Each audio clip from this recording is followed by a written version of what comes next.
Hello guys, my name is Nairi and you will find me on the Adoption Family Life channel where I talk about all things relating to adoption, child trauma, abuse and also foster care, as you might find it useful as well. Now this video is a little bit different. I'm just going to share my adoption story with you because I've adopted two sibling boys and it's going to be a little bit less fast-paced, a bit of a longer video, so I hope you enjoy it. But if you do think anything relating to adoption is going to be useful for you, then please just hit the pink subscribe button down in the corner of the screen. So my name is Nairi Squires and I have two boys who are now 10 and 11 and I have 5 birth children, but originally I was a foster carer for children with complex needs and I did that for 5 years. So the story of my adoption is very perhaps unique and different to what your story will be. But that's the great thing about adoption, guys, and a great thing about the children is that we have our unique stories which are really precious to us. So we were foster carers and we were going to be doing complex needs, and we had in mind that we were probably just going to be looking after one child who couldn't be with any other children for all of the time that we were fostering, because it was really difficult to find a placement for that child. So we carried on with this idea, and then an emergency placement happened where 2 little boys who were going to be separated out needed to have a placement, and so we agreed to do this for 10 or 11 days. So in they came, beautiful children, but very, very neglected, and from what we could work out, we thought they were mute. We thought they couldn't speak, and we weren't sure whether it's they couldn't speak or they wouldn't speak. And you know, we were really, really shocked because they were 2 and 3, but actually they looked much, much younger than that. And you know, your heart then goes out to them. I know that you will feel the same if you're fostering. You'll feel the same when you first have children in for adoption. You know, you fall in love with them pretty quickly. So we did what we needed to do, and that was to try and bond with them and build some sort of attachment to them. But it was really difficult because they weren't speaking at all, and they appeared to definitely prefer to be with my husband rather than me, which was odd, I thought. But we found out later that perhaps the relationship was going to be better with my husband all the way through because of their history. And so we carried on with them, and we expressed that we would like to keep them beyond the 10-11 days. And it turned out in the end that the placement that they had lined up for them fell through, so we'd need to find another placement. So we decided that we would then just keep going with them. Now, the rest of it is quite challenging because we built up that we weren't going to be offered them for adoption.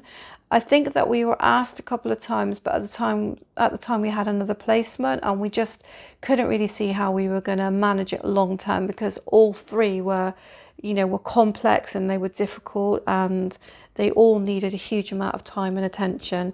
And so we kept nurturing them, and they kept growing, and lots of things were improving with them. But they still needed to go off for adoption, and so we had to attend a couple of adoption days, and in the end adopters were found for them. And this is where it got really, really hard for us because the boys did not want to go. They definitely didn't understand why they couldn't stay with us, and you can't really explain very easily to children that you're a foster carer and not a adopter, and even though you love them and you're their family, they can't stay with you because they were then 4 and 5 and they just didn't get that. We had a lot of stress with them, a lot of sleepless nights and things where we were just thinking this is terrible, and it was really awful. And they went off, actually. They went off really happily. And as foster carers, we felt that we needed to support that process and support the adopters who were really lovely. And, we didn't really have any bad feelings about any of this. We knew that this had to happen, but it kind of broke our hearts when they went. And we went on holiday and we just tried to put it behind us and accept that this is what their life was going to be. And actually, if people were prepared to connect with them as adopters and commit to them as adopters, who are we to say that we were any better?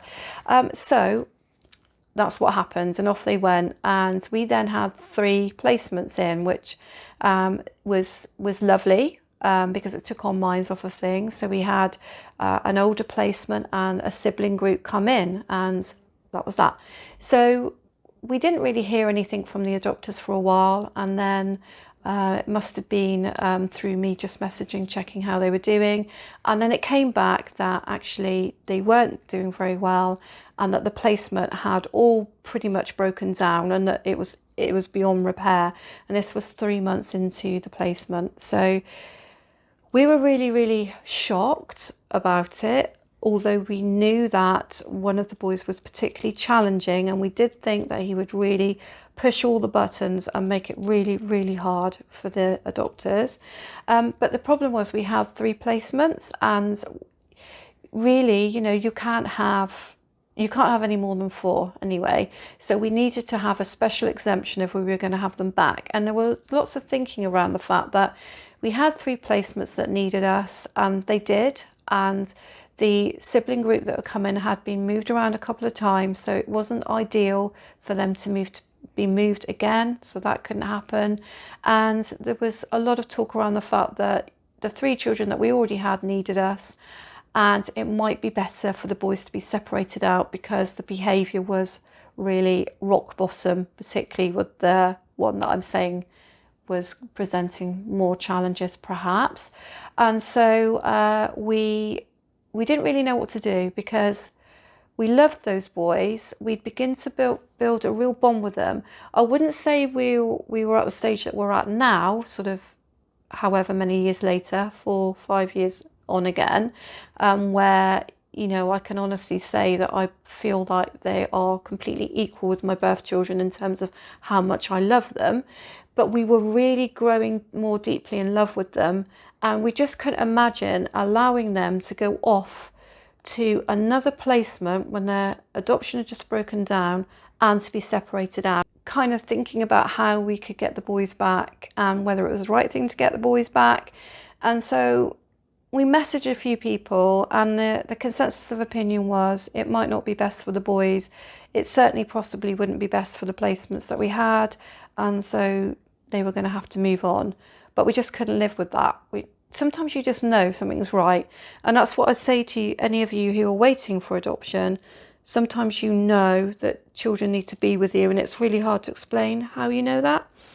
So we then had to speak to the IRO who'd been with them all the way through and say, we really feel that we need to have these boys back. And she felt the same. I think we all felt that if they went to another placement, then the behaviour would just be totally off the wall, and that no placement would ever kind of cope with it, and probably the boys would just bounce around foster placements, keep moving on one to another. So she actually worked really hard for us to get the boys back to us. And then of course we had 5 placements. My word, that was pretty challenging. Every bedtime, every night there was a meltdown, and it got quite violent at times. I got hurt quite a lot. It was challenging because we had to keep all of the placements safe and make sure that we were meeting the needs of all the children that were there. And at the same time, we had to resettle the boys in, and they just didn't trust us then. They just didn't trust that we weren't going to give them away again. They wouldn't sleep near the windows. They wouldn't sleep near the doors. I think they just felt that we'd given them up, we'd sent them off, and that we could do that again. And so we had a huge battle trying to build that trust in with them, to kind of tell them that they were going to stay with us now, because there's no reason for them to believe that, really. So it was a really, really challenging time, and it was really difficult. And there were times when I thought, I don't know if we've done the right thing. We haven't got superpowers. We might love them, but there's only so many hours in a day and so much you can take. And those days were hard. We thought sometimes that we weren't going to be able to do it. But eventually the older placement moved on, and we were left with a sibling group who were then adopted out separately, and that was successful. And although that was difficult and traumatic actually for the boys, because they were losing people out of the house again, and I think that triggered them again, we then found that we were able to start working on things properly and start putting things into place so the boys felt safe. So we didn't actually adopt them then. That wasn't when we adopted them. We were told that they were going to be with us for long-term foster care, and we were happy with that. We were told they wouldn't be moved on again, and we were happy with that. But one thing was playing on my mind, and that was I was running a chain of day nurseries which were mine, and that was challenging as well. And I kind of knew in my heart that one day that they were going to have to go, and I wasn't going to be able to give the boys what they needed. I was getting older, and I was concerned that financially we might need some support, and that possibly we were going to run into quite a lot of challenges with them. And so we had to have conversations around that, out of where we were and make a new start somewhere else. And then we started thinking about, once the boys were settled in the new house where we were, then we started thinking about adopting them. And that, I must say, was a really lovely process. I enjoyed it immensely. We had a lot of information from our previous forms, so we were able to kind of skip a few things. But almost being asked questions about why we wanted to adopt the boys was just so easy to answer at that point, because we were just completely, they felt like they were completely part of our family. And we still get really horrendous times with them, and we did through then as well. But I don't know, when they feel like they're yours, they feel like they're yours. That's all I can say, really. And so we went through the process, and then what we noticed was, as we were getting nearer to the process actually being complete, whereas one of the boys used to they've always called me mum because that's easier to say than Nairi, but they always called Tim and not dad. So what happened was, as we got nearer to the process, they suddenly realised that actually they weren't going anywhere, and so that Tim was now dad. And so they started to call him dad of their own accord. And that's when we knew that the penny had really dropped with them, that it was real and that we weren't making it up. This actually was going to be a permanent home. Now, I'm not going to say that they don't get triggered sometimes and still go back to wondering if they're going to be moved out. I think they still do have that sometimes. But the day they started to call him dad regularly, I think, was when we realised that they finally knew that a lot of their hurt and anguish was over, and that actually they could start rebuilding their lives. And I would say that possibly as well over the last year or two, perhaps that's been when we have seen the biggest improvements in them, although of course they are getting older now. They are 10 and 11. So guys, I don't know if that inspires you or it doesn't. I don't know. That's our story. It's a very different story from a lot of people's stories. I guess if you're a foster carer watching this and you have children that you believe actually you think that you might want to adopt and they feel different from other placements you've had, then I'd say go with your gut. And you might meet opposition, you might meet challenges along the way, but I think it's something we kind of knew in our hearts for quite a long time. And that's to say, not to say I don't love all the children that I've looked after, because I do, and I keep in touch with all of them, but it was something about the boys that was just a bit different. And now they fit in beautifully to my family of 7 children, and I'm really proud to call them mine, love them dearly, and they've balanced it out brilliantly, because I had 4 girls and a boy, and now I have 2 extra boys. So hope that's of interest to you guys. It's different from my other videos, I know, and a lot longer, so hope I haven't bored you, but if you've enjoyed it, then please just hit the subscribe button down below.